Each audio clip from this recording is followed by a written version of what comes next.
All right, guys, welcome back into another episode of To The Show Baseball Podcast, presented by ProspectsLive.com. Today's episode, I have Jacob Friend on from the Cincinnati Reds organization, and Jacob's off to a hell of a start in 2026. He was named, one of the players of the month in minor league baseball for the month of May, or for the month of April, excuse me.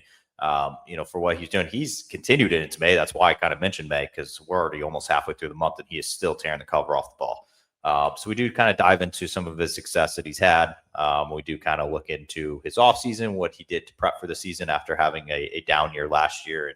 And we dive into much more. So before I do shoot to the interview, whether you're watching me on YouTube right now, listening on Spotify, Apple Podcasts, wherever it is, please like and subscribe. On the YouTube channel, making a big push for 600. It's a newer channel. I'm trying my best there. So any and all help is appreciated. But without further ado, let me shoot you on to the interview with Jacob Friend.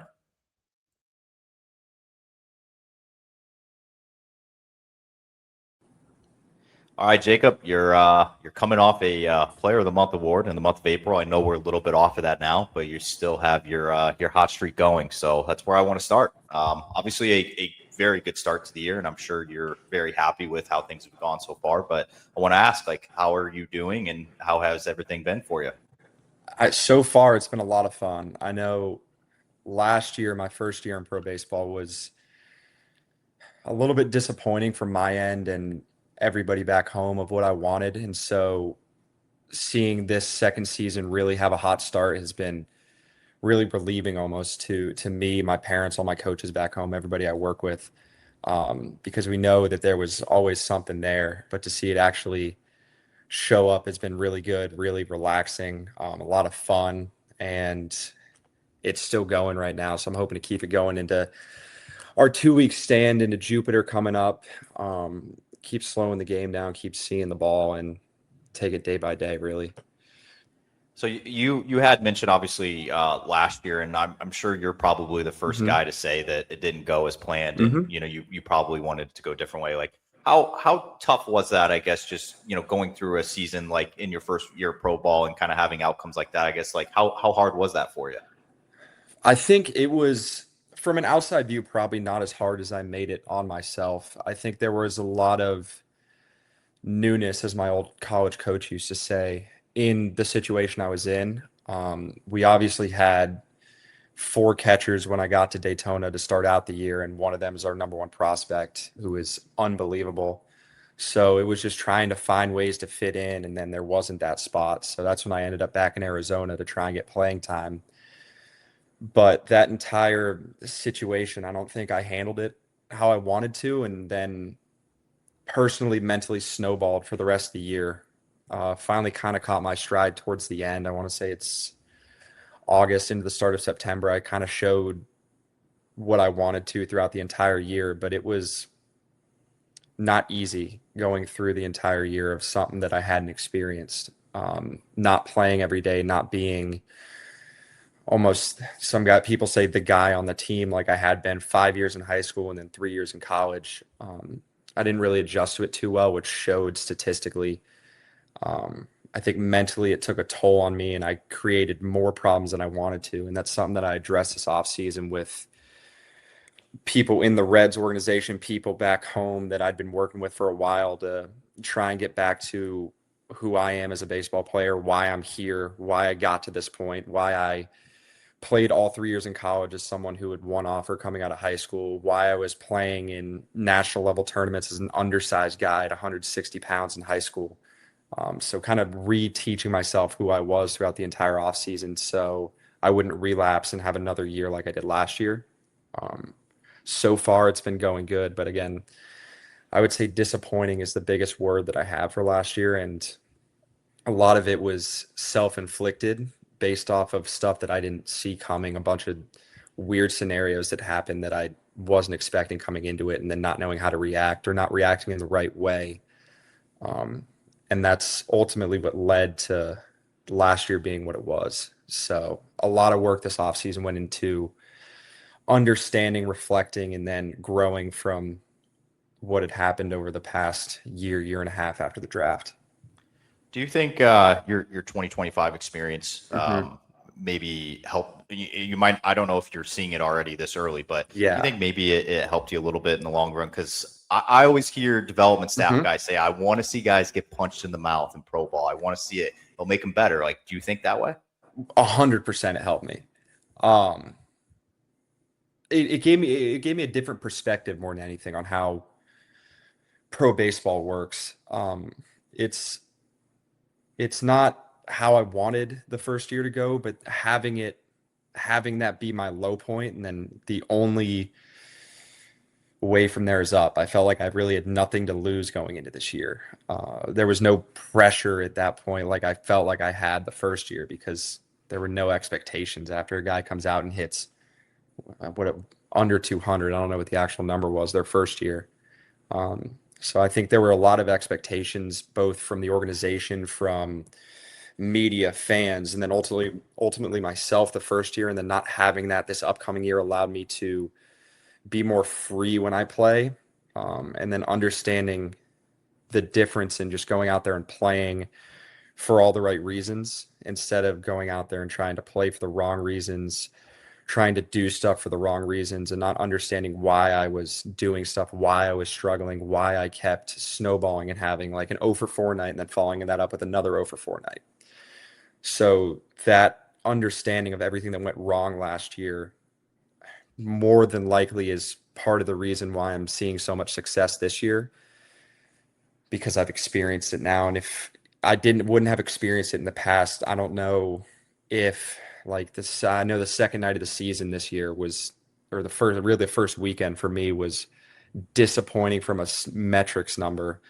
In the past, I might not have bounced back from something like that, but that first year probably gave me a stepping stone to recover like I've wanted to and like I have in the past.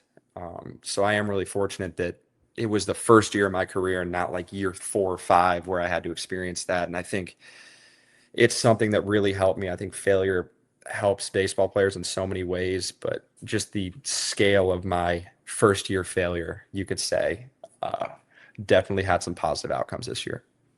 Yeah, and I like the way you worded that as well. Obviously, you experienced it year one and not year four, where Hmm. it's just like, because you see some guys, some of these top prospects these days, and they get all the way up to the bigs, never having faced any adversity throughout their minor league career. And they get up and they struggle, and it's like they were bound to do it eventually. So, you get it out of the way, hopefully, in year one Yeah. of your pro career. And that you also mentioned something that I did want to ask, and you were talked about you spent your off season just kind of like trying to get out in front of it, just kind of see what happened. And Hmm. I do want to ask though, like what kind of things did you do over the off season to maybe shake off the previous year and get ready Hmm. for this year?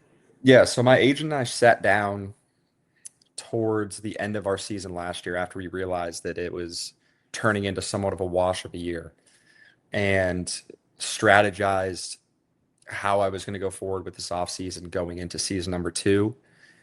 I spent my first offseason back at school training there, which was great with the resources I had. Um, but it was very individualized. A lot of the development was on my own, which is how it's been in the past. But at a certain point, I needed a little bit of a second opinion on what I needed to improve, how to improve that. So we sat down and got me with my hitting coach that I've been with for since I was 7 years old back home, Chris Brissett, who was with the Reds for a long time, played in AAA with them for a while. And then we had another group of a bunch of pro guys out in the Northern Virginia area, and I was out hitting with pro guys 5 days a week, retooling, refixing, understanding my swing, what went wrong last year, how we can improve.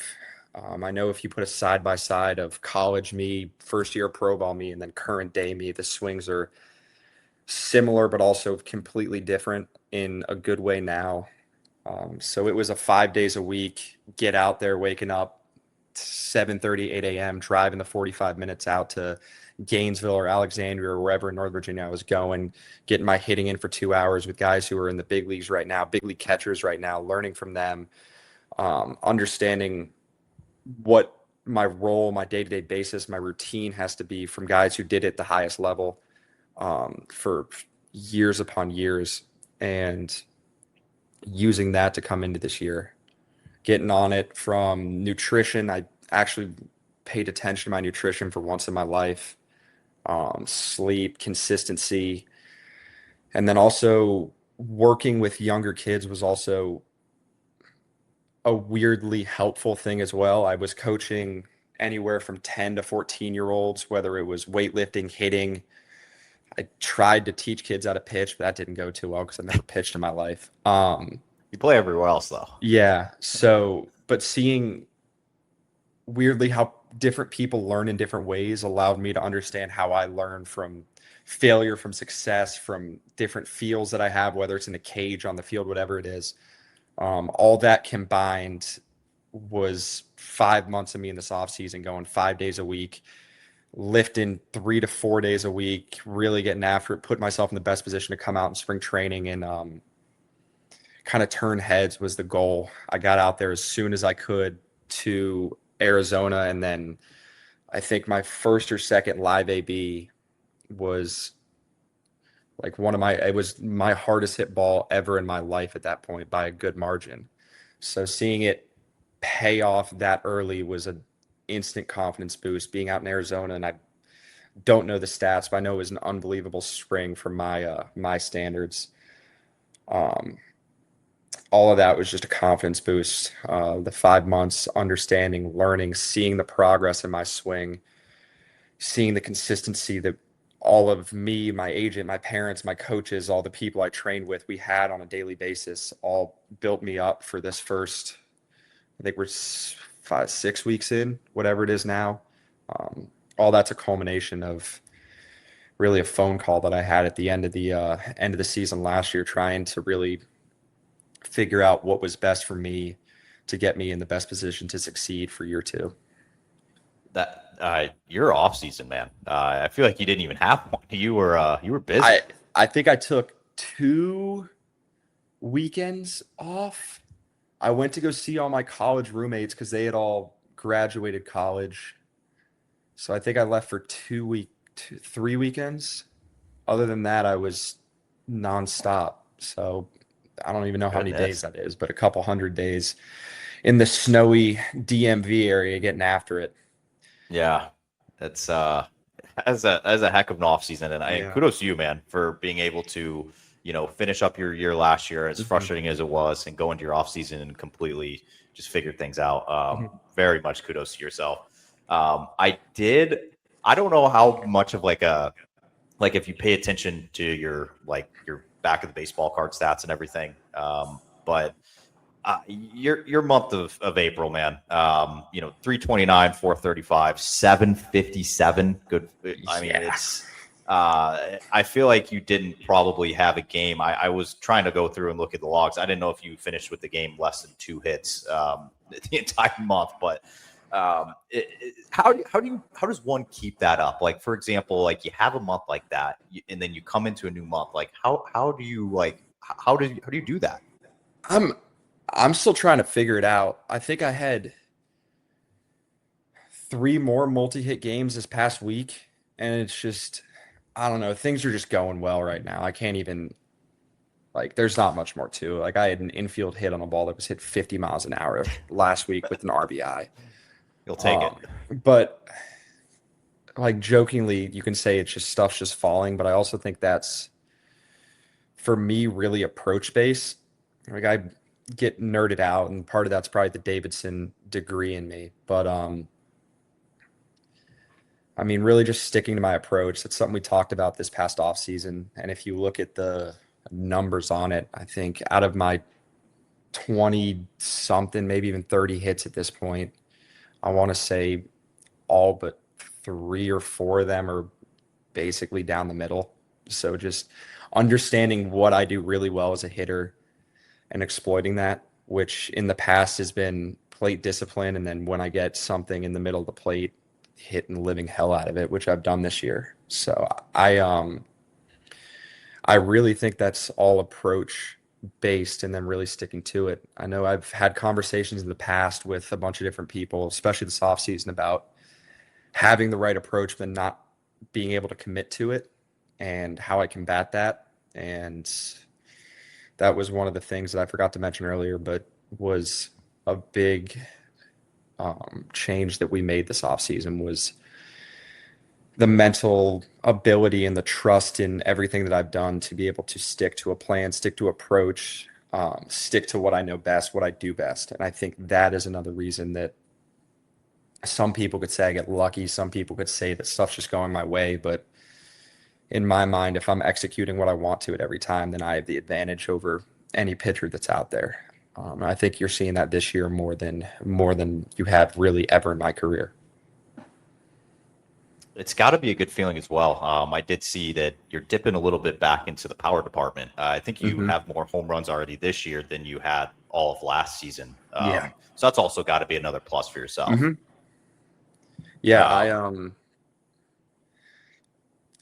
weirdly going into or in college especially, I know my coach was always very verbal and very vocal about me not trying to hit for power, but just hit and then have power in the back pocket.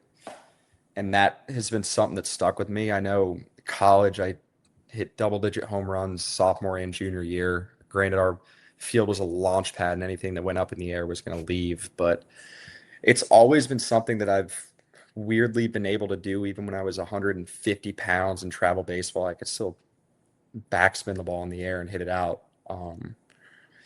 But doing it in professional baseball was not easy last year. This year, for some reason, it's coming a little bit easier than normal. There's even been some balls that are jumping off the bat that I feel like shouldn't. So I think that's a credit to, again, a lot of the stuff that happened this offseason, putting myself in a better position to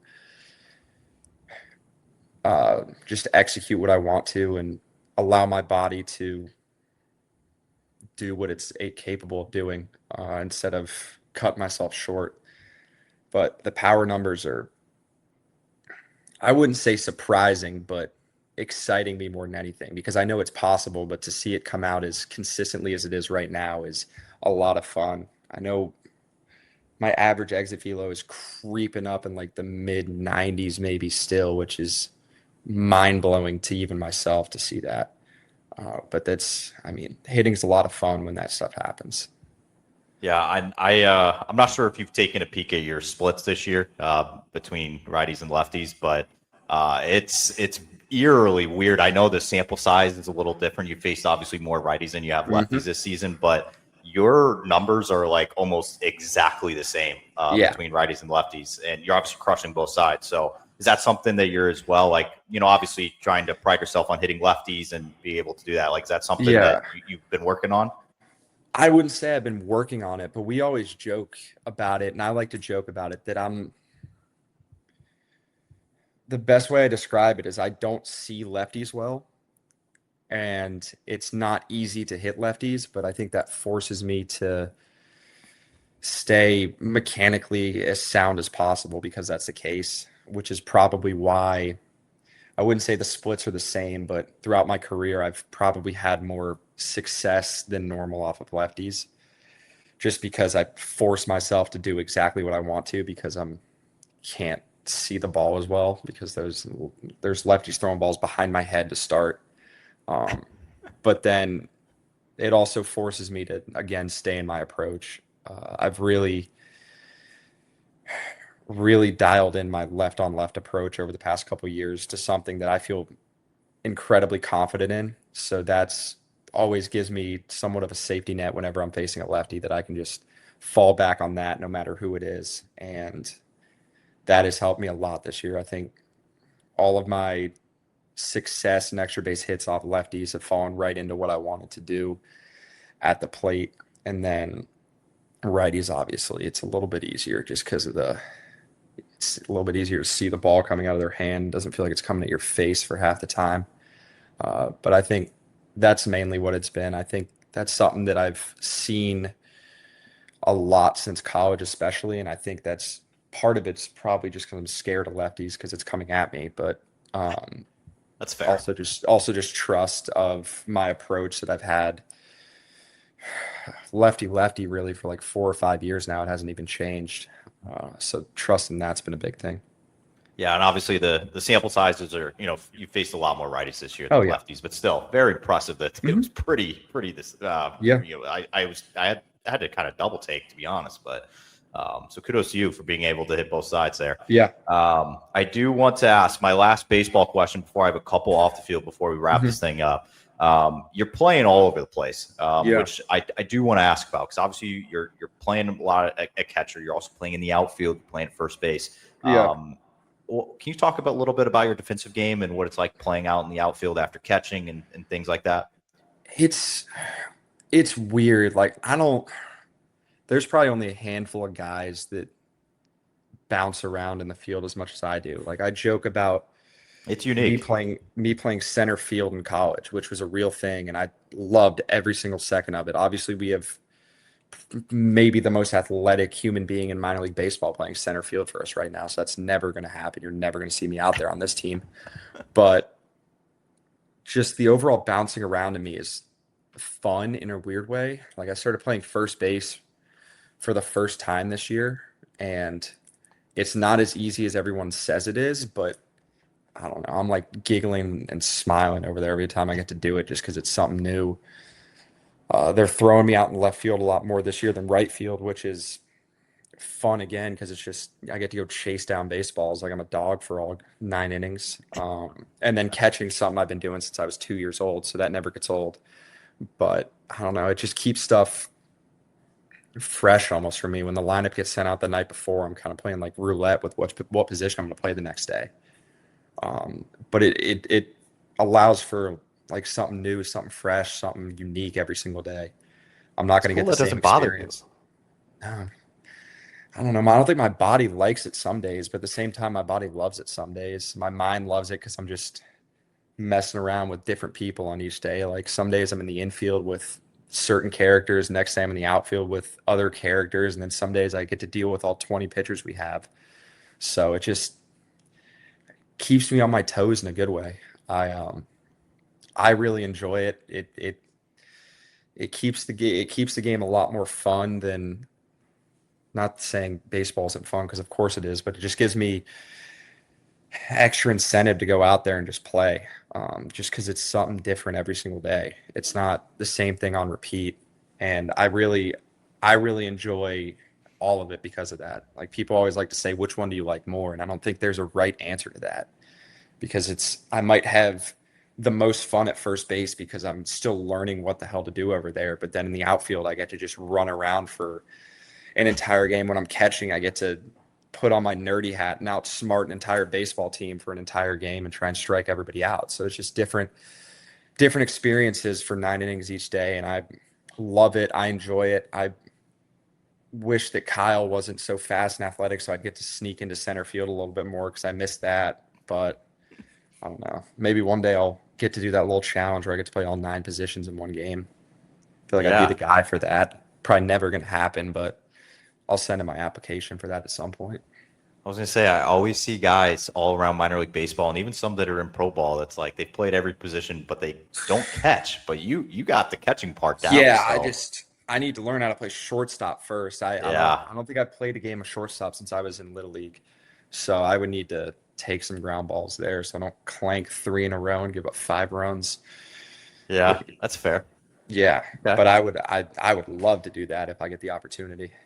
Yeah, I don't know. I found it fascinating because you Hmm. don't always see guys that play catcher and then the next day they're possibly in right or left field. Yeah. It's very few. I mean, Dalton Varsho, I guess, is a good example that Hmm. in the major league level, but you see it sometimes around minor league baseball. But I feel like for Yeah. you, it was very unique. Yeah. So Varsho was my defensive player comp coming into the draft, so I get that a lot just because you don't see it, but I don't know. I enjoy having the just being gifted the ability to do that. Just I know we have weirdly freakishly athletic catchers on our team, all three of us, but I don't know. I was blessed with the opportunity to go and be able to play outfield too and sneak my way into first base every couple of weeks.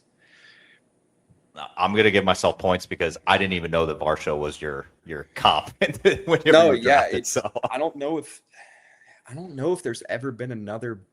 There's got to be at some point, but big leaguers playing center field and catching. I don't know. Maybe Blake Swihart back in the day with the D-backs and Red Couldn't tell you. Sox. I don't know. Yeah. It's been a while, if hmm so. So that was my defensive player comp coming out of college, just for that sole reason right there. Okay. Obviously, we've talked a lot about baseball during this hmm episode, but I got to know if you're at home, you got free time. What are you doing? And what do you do off the field when you're not training? I mean, when we get home from games, I'm doing everything I can to try and wind down.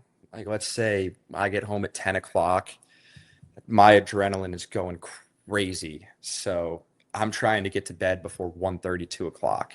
So just Wow.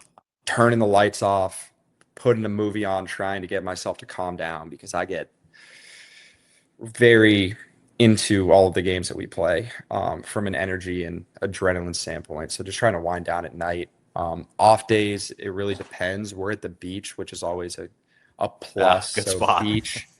I'm learning to golf. I started golfing after the draft, and I still suck, but we have a great like group that'll go out and play. So golf's always an option.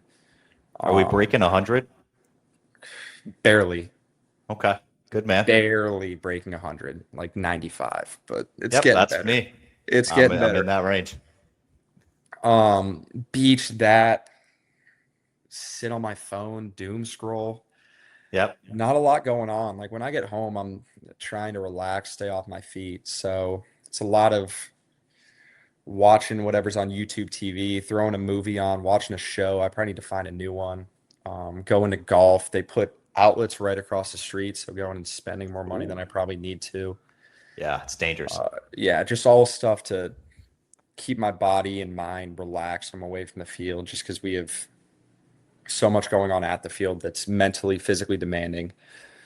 So making sure I don't add to that and build on top of that for those days where I'm what we did on Saturday and Sunday, where I caught 7 innings and played left field for the next 7 innings on that doubleheader till 1 in the morning, and I was in left field for 9 innings, like 8 hours later almost. So just making sure that I'm in a good spot to be at the field while also getting my mind off of baseball. Okay. This one's going to be my hardest question hmm of probably the whole podcast here, but you grew up. I think you spend your off seasons right now in Virginia, if I'm not hmm mistaken. Yeah, right outside Um, DC. okay, so yeah, that's where you call home, and you're currently not very close to home right now. hmm So is there like one or two things that you miss the most about home, and you can't say like family or friends? It's just something you can't get down where you are from what you miss about home. I mean, my dog would have been my number one answer. I don't I'll know if take that that. counts I'll for accept friends and that. family, but like he's I don't even know how to describe it, but he's something else in a good way. It's Okay, always I'll fun accept hanging out it. with him. It was just me and him all off season. So that's always good.